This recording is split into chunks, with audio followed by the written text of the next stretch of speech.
بسم اللہ الرحمن الرحیم الحمد للہ وکفی وسلام علی عبادہ الذین اصطفیٰ محمد واہل بیتہ الطیبین۔ امام حسن عسکری علیہ السلام کا ایک بہت ہی خوبصورت واقعہ کہ جس میں آپ کو سننے کے بعد یہ پتہ چلے گا کہ دشمنان آل محمد علیہ السلام جو ہیں ان کے اوپر اگر تنہائی میں بھی تبرہ کیا جائے تو اس کا بھی کس قدر اجر و ثواب ہے۔ اور خاص طور پہ امام حسن عسکری علیہ السلام کے فرمان کی روشنی میں یہ موضوع واضح کرنا اس لیے چاہتی ہوں چونکہ 8 ربیع الاول کی شب ہے اور امام علیہ السلام کی شہادت سے منسوب ہے یہ دن 8 ربیع الاول۔ تو چونکہ اس واقعہ کے ذریعے سے امام علیہ السلام کی مزید معرفت اور محبت ہمارے دل میں پیدا ہوگی، تو اس لیے میں اس واقعہ کو آپ کے گوش گزار کرنا چاہتی ہوں، اور اس میں ہمارے عقائد کے حوالے سے بڑے خوبصورت مطالب ہیں جن کا ہمیں علم ہوگا۔ تو علامہ مجلسی نے بحار الانوار میں لکھا ہے کہ بعض تالیفات شیعہ میں علی بن عاصم کوفی نابینا سے روایت ہوئی ہے۔ یہ علی بن عاصم کوفی جو ہیں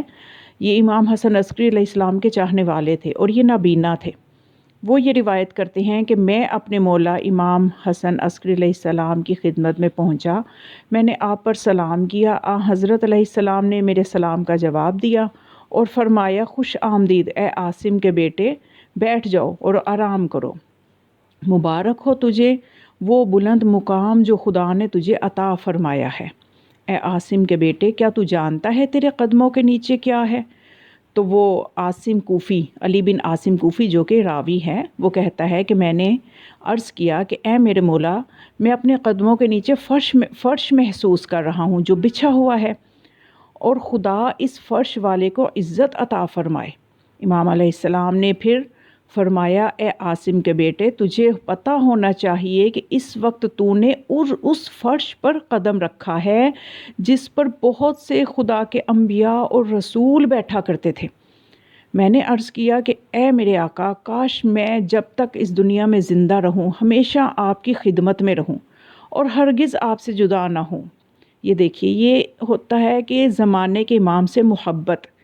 کہ علی بن عاصم کوفی کو اپنے زمانے کے امام سے کتنی محبت ہے کہ وہ یہ اظہار کر رہے ہیں کہ میں ہمیشہ آپ کی خدمت میں رہوں، کبھی آپ سے جدا نہ ہوں۔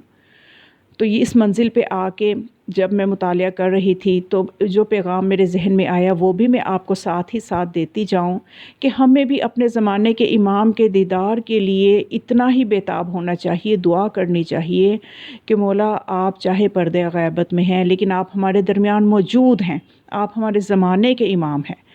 تو کاش ہمیں پتہ ہو کہ آپ کہاں ہیں تو ہم وہاں پہ آئیں اور آپ کی زیارت کریں، ایک مرتبہ تو ضرور آپ ہمیں اپنا دیدار تو کروائیں۔ تو ہمیں بھی اپنے زمانے کے امام کے کم از کم دیدار کا جو شوق ہے وہ پیدا ہونا چاہیے ہمارے اندر، تاکہ ہم اپنے زمانے کے امام کو دیکھ سکیں۔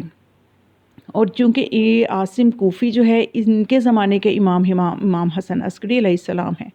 تو یہ ان سے اپنی محبت کا اظہار کر رہے ہیں کہ کاش کہ میں یہاں سے کبھی نہ جاؤں۔ تو پھر وہ عاصم کوفی کہنے لگا کہ میرے اندر خیال پیدا ہوا کہ کاش میری آنکھیں دیکھ سکتی، کیونکہ وہ نابینا تھے نا،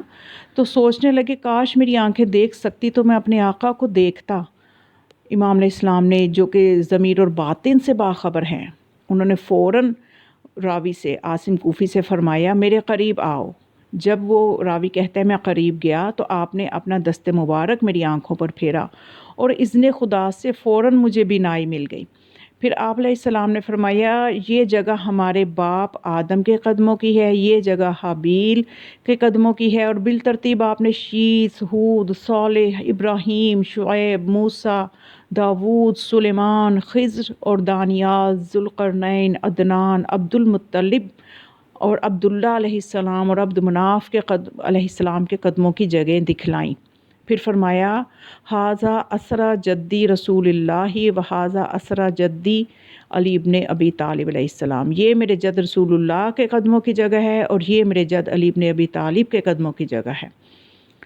اور علی بن عاصم کوفی کہتا ہے کہ میں نے اپنے آپ کو ان قدموں کی جگہ پر گرایا اور بوسے لینا شروع کیے، پھر میں نے امام علیہ السلام کے مبارک قدموں کو چوما اور عرض کیا کہ